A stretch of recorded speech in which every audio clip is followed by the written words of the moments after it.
보통 이렇게 알고 있죠. 독재를 꺾고 한번 민주주의가 되면 그냥 계속 가는 거라고. 그런데 현실은 그게 아닙니다. 온갖 고난 끝에 민주주의를 이룬 나라가 다시 독재로 돌아간 사례는 생각보다 많습니다. 그 나라들도 처음엔 민주주의가 영원할 줄 알았겠죠. 이란도 그랬고 베네수엘라도 그랬습니다. 그렇다면 질문은 이겁니다. 민주주의에 수명이 있는 걸까요? 잘 나가다가 언제 죽는 걸까요? 민주주의는 아주 오래된 것처럼 느껴지지만 사실 그렇지 않습니다. 입법, 사법, 행정의 분립을 갖춘 근대적 민주주의는 1776년 미국 헌법 이후에야 비로소 형태를 갖췄습니다. 미국이 200년 넘게 민주주의를 유지해온 건 사실상 예외에 가깝습니다. 한국의 민주주의는 어떨까요? 1987년 정치민주화 이후 지금까지 39년, 군부독재와 민주화항쟁, 그리고 급속한 경제성장을 한 세대 안에 모두 겪은 끝에 겨우 얻어낸 체제입니다. 아직 40도 되지 않은 한국의 민주주의. 그런 민주주의를 우리는 마치 원래부터 있어왔던 것처럼 여기고 있는 건 아닐까요? 여기 이 표를 한번 보시죠. 이 나라들의 공통점은 처음부터 독재였던 게 아닙니다.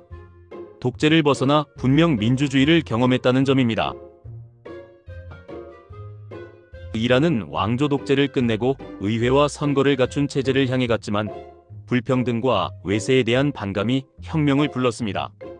그 결과 원리주의 종교 세력이 집권하면서 다시 독재의 길을 걸었습니다.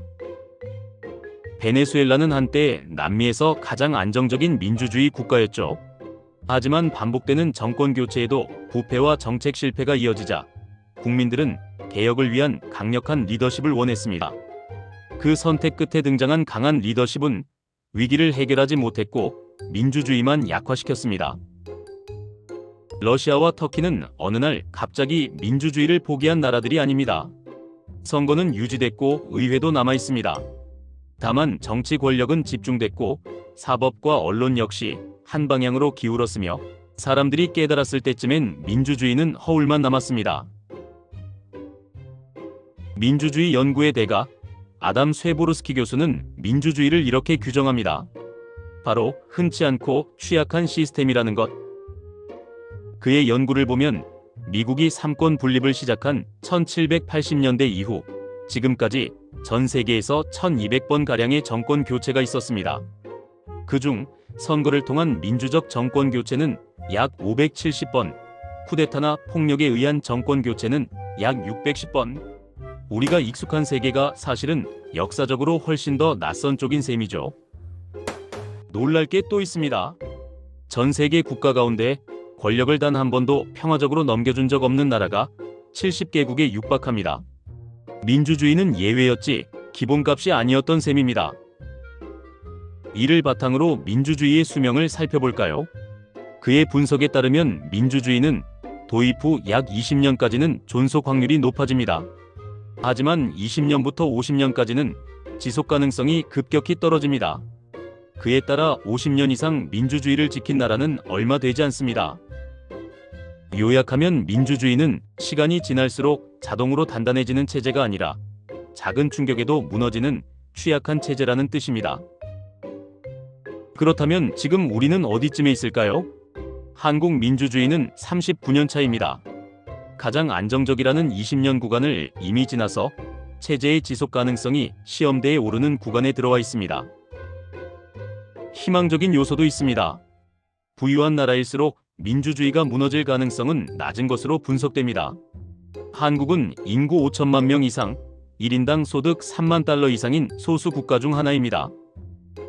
하지만 소득만으로 민주주의가 지켜지지는 않습니다. 현대 민주주의가 무너질 때 가장 자주 등장하는 두 가지가 있습니다. 바로 양극화, 그리고 포퓰리즘입니다.